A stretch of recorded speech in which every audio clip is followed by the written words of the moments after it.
Hello, everyone. Welcome to this live session on HAZOP action management.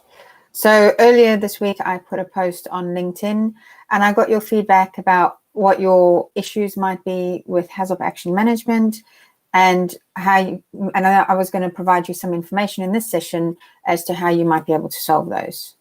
So the first one, which has come out the most popular, is we just don't have enough resources to close the actions. So this one is very tricky because often as the person managing the HAZOP actions, the resources for closing them is out of your control. The actions could be assigned to other disciplines, other parties. They may have other priorities. If you don't have support of management for closing the actions, again, that can be quite tricky. The way that I approach this is I use a risk ranking tool or a prioritization tool. So looking at the recommendations, preferably as a team when you're in the HAZOP session, but if you can't do it as a team in the HAZOP session, then do it afterwards. And I use 3 priorities. Priority 1 means it's urgent, needs to be closed within 2 to 3 months. And this means, for example, you have discovered a new threat line which doesn't have a safeguard. You might actually even choose a much closer date, like 1 week, for a temporary solution, and then a permanent solution might be 1 to 2 months. So that's the first type, is priority 1. There's a real potential for a major accident hazard to occur because you don't have sufficient safeguards for this threat line, or it's not managed in the proper way, people are not aware of it. So that would be my priority 1. Priority 2 are recommendations which could also be applicable to major accident hazards, but it's for major accident hazards which say have the potential for more than 2 fatalities, but they already have a safeguard which you feel assured is reliable. So that means that it's independent of the cause, it's auditable, you've checked the audit history and to make sure that it actually works when you said it was going to work. And so that would be sort of level 2 actions. So for something that has a high potential, but there are safeguards in place, they're not quite sufficient, but you're nearly there, and you can maybe put something temporary in place while you manage the next one. And those ones, I would say between 2 and 6 months. And then the other one that might fall into category 2 would be a low risk, for example, may result in a single fatality or a high incidence of slipping, tripping, etc. Those ones, but they don't have sufficient safeguards. So you could maybe take a little bit longer to address those, but those normally are much easier to address. And so actually you find that those are the low-hanging fruit, which people often address quickly without any worry. The third one would be sort of things like procedural updates. And those I don't put a date on, so try to align the procedure update, the drawing update, etc. You hand those back to the responsible engineer and you align those with the next document update, unless it falls into category 1 or category 2, where it has the potential to cause a significant injury or major accident as a result of the documentation being incorrect. If it's a spelling mistake, those sort of things, they fall into category 3. They have no deadline generally, and we just let them roll into the next phase of the document update. Hopefully your plant has a document update process, which was every 5 years, you update each type of document. So you can be rest assured that it will be updated. It just might not be tomorrow. Sometimes we have another category which can come above the sort of drawing amendment category, and that can be things that are 1 to 2 years improvement. So it's something that will significantly improve the operability or significantly change the safety performance of the equipment, but the way that you're operating now is quite safe or quite okay, but you think it's like an optimization opportunity. Again, you might not put a date on those. You might decide that it's just optimization. It's a business decision. It's not mandatory to complete. So it's really good if you can decide that as a team, how you're going to categorize the actions. You set that out at the beginning before you start your HAZOP, And then together you categorize them into the different categories and go from there. And that makes it much easier to manage your HAZOP action closure. And also it makes it easier for those who are closing the actions in different disciplines to understand which ones they need to prioritize. If you're a process engineer and you've just revalidated the plant, you may have 200 to 300 actions. Where do you start? So that's the not enough resources. And then that also covers the too many actions as well. So if you have too many actions, prioritizing them can really help you understand which ones you need to close. Sometimes the ones which are opportunities are closed without actually being closed. So sometimes you can have a participant in the meeting who has some really good ideas about how to optimize the process, but is quite a disruptive participant, and they won't let something go. And so therefore, to be able to move the meeting on, you raise a recommendation. It's really important for the facilitator to note this in the report, so that when you make a decision about which one you put resources to, you don't put resources to something which was an optimization over something which was actually a safety related concern. If you have not enough resources, another way is to try and get buy-in from the key stakeholders. So who's actually controlling the purse strings? Is it just that the process engineer can't see the importance of closing the recommendations, and so he's not allocating resources as a team to them? And then in that case, it might be going over, discussing the hazards, discussing what the importance of the actions are, and then also providing the prioritization really helps there. If it's, I don't know, perhaps you're preparing for a turnaround and you really want the recommendations to be closed in preparation for the turnaround, because some of them could be executed in the turnaround and they're safety related. Again, giving that shorter list to people and prioritizing can really help with the engagement. I always try to engage the senior leaders, so the asset manager or production manager, and not on specific actions, but saying, you know, these are a number of actions we've raised. These are the ones are priority one, and the reason they're priority one because they could lead to these types of hazards. And as a result, you know, that's why we've given them a high priority. We need additional resources. And then I state, well, these are priority 2 and these are priority 3. We're not really worried about those. They can be closed at a later date. Also, maybe explaining to the management the opportunity that you may have in a shutdown. And now it's difficult if you've only completed your HAZOP, say 6 weeks before the shutdown, because everything should have been purchased and in place. But just trying to take the opportunities where you can and making sure things are in place, ready to execute in any opportune shutdown. Another problem we often have is the actions are not closed, or the recommendations are not closed as the HAZOP team intended to close them.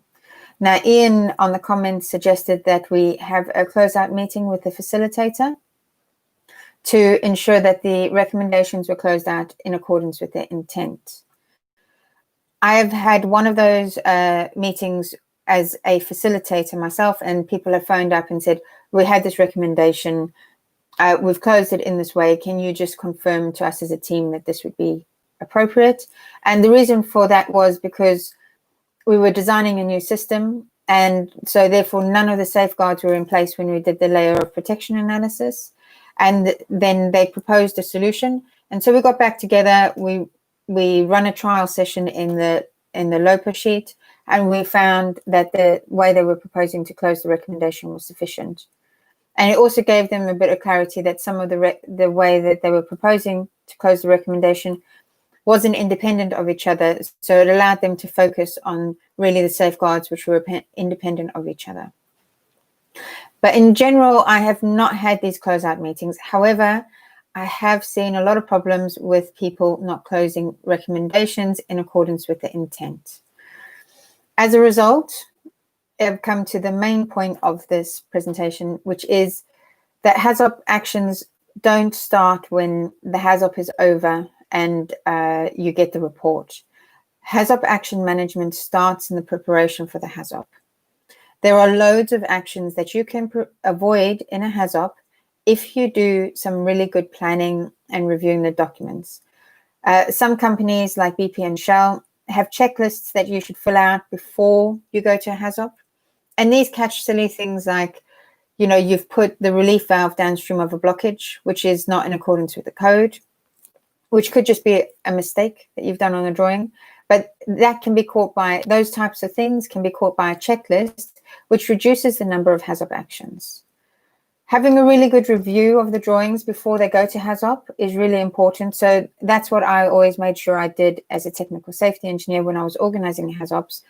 I wouldn't organize the HAZOP until I had seen the drawing, because I wanted to know that the drawing was to a good standard and that there wasn't anything obvious like pressure transmitter in the wrong place or level transmitter not covering the range, those sort of things. There wasn't anything really obvious on the drawing that was going to come up in the HAZOP, maybe insufficient isolation for maintaining equipment online. Those things we caught before the HAZOP. So when we went in the HAZOP, we're not looking for drawing errors or kind of design errors. We're really looking for the hazards associated with that equipment. And then the second part for good action management is during the HAZOP. You need to be really clear about what it is you want someone to do. And I'm not saying that you need to say, okay, well, you need to make sure that the wall thickness is 3 millimeters and there's corrosion allowance of 2 millimeters applied on top of that. That's not what's important. What's important is getting over the intended outcome of your action. So I have an example where I was we did a HAZOP, and it was on a facility. It was on a system which was originally intended to be temporary, but had over time become permanent. And so instead of renewing the temporary management of change again and again, we decided as a team that the best thing to do was to make it a permanent change. And so when we did the permanent change, seeing as this temporary change had been in place for quite some time, we found that there were some hoses on the system, and we asked the question when we came to the maintenance guidebook, have the hoses been maintained? And obviously they hadn't, because it'd been there for less than a year. And so we said, well, make sure those hoses are put on the hose register, which we thought was very clear, telling people that we needed those hoses to be maintained. Anyway, when they came to close out the recommendation, unfortunately, I wasn't there. I was on maternity leave. They closed the recommendation saying that those types of hoses are not required to be put on the hose register for our facility. And they closed it like that. So they didn't then go on to say, but instead of that, we will create a routine Maximo work order or something like that to make sure the hoses are changed out regularly and don't fail in service. And then very shortly after that recommendation was closed out, that hose failed in service and caused a leak. And it wasn't a very serious leak, but nonetheless, it's something that could have been prevented if we had worded the recommendations differently. So if we had said, ensure that appropriate maintenance is in place for the hoses on the system, then that would have ensured that, okay, if they could go on the hose register, they would have gone on the hose register. And if they couldn't, they would have done something else. So that was a mistake on our part. And so it's really important when you're in the workshop to record the recommendations as you intend them to be closed out. What hazard are they trying to manage? That is what you need to try and get over to the engineers in the end, because might seem very obvious what the solution is, like it did to us. That might not actually be the right solution for the system or for your facility. So just have a check of that. Try really hard as a team to put down the intended outcome or what hazard it is to mitigate. Now, sometimes you receive a HAZOP report and for whatever reason, you were not present in the HAZOP and the people within the HAZOP didn't really record the intent. And so in this case, what I do is when I make the action worksheets, I have a little box called intended outcome. And then I have a chat with the facilitator and I pre-populate the intended outcome.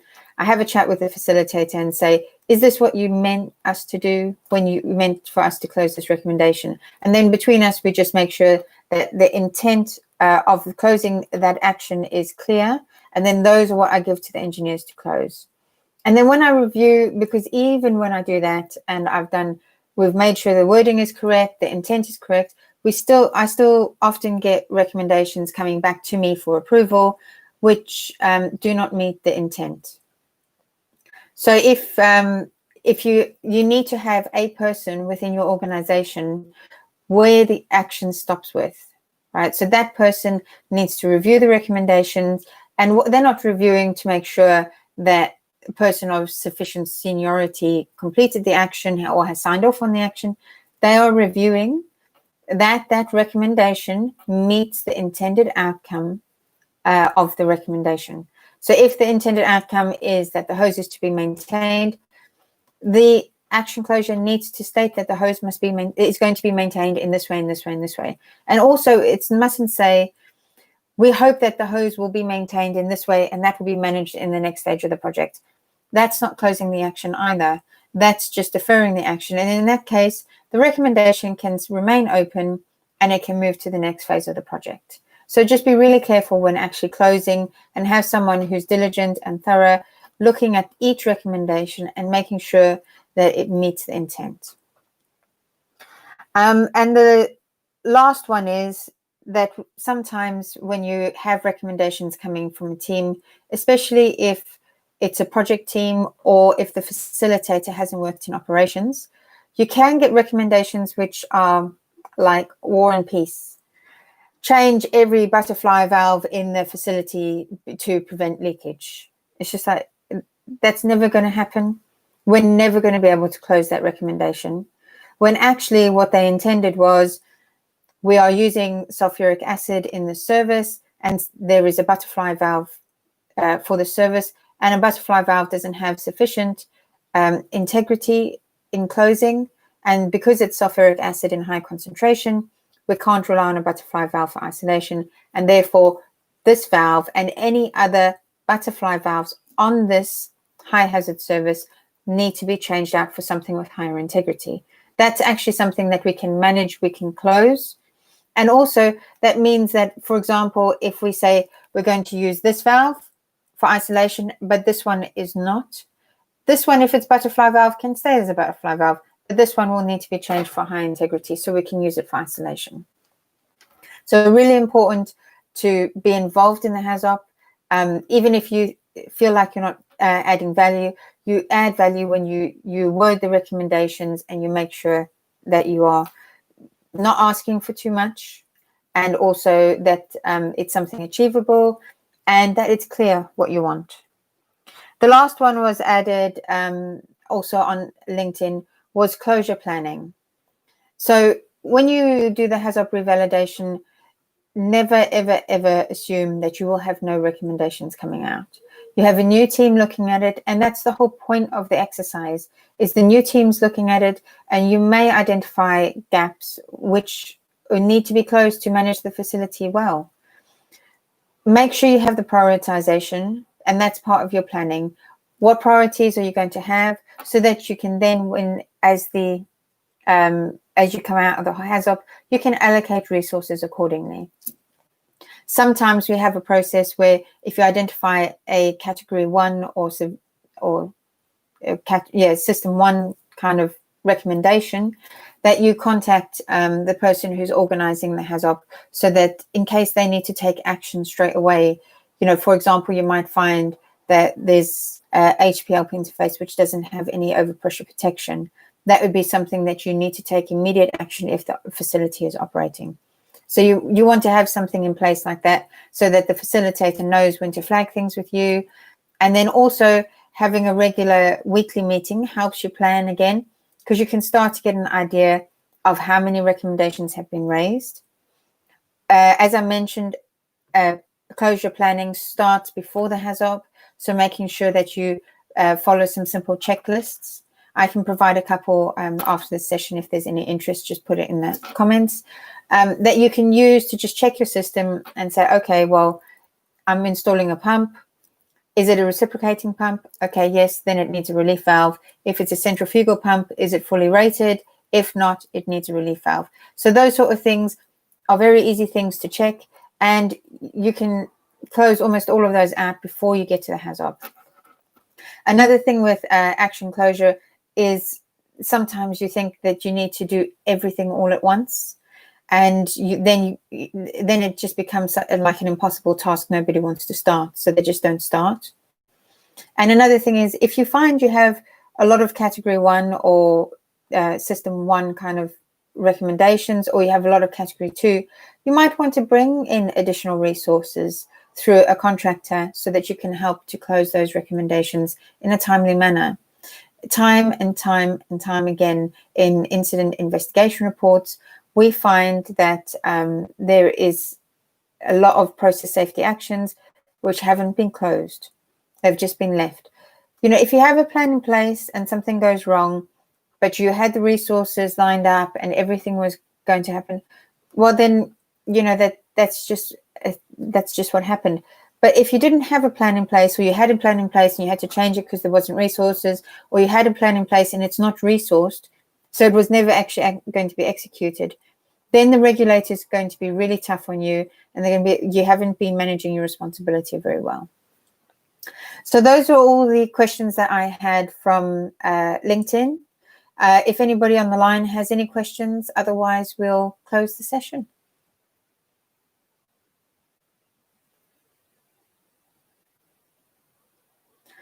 No? Okay. Well, thank you very much for watching. Really enjoyed the session, and I look forward to a session next week. If you put in the comments if there's a better time of day to do these sessions, which means that you'll be able to attend live, so ask questions, then just put those in the comments and I can try and work that out with my schedule. Okay, well, thanks very much. Have a great day.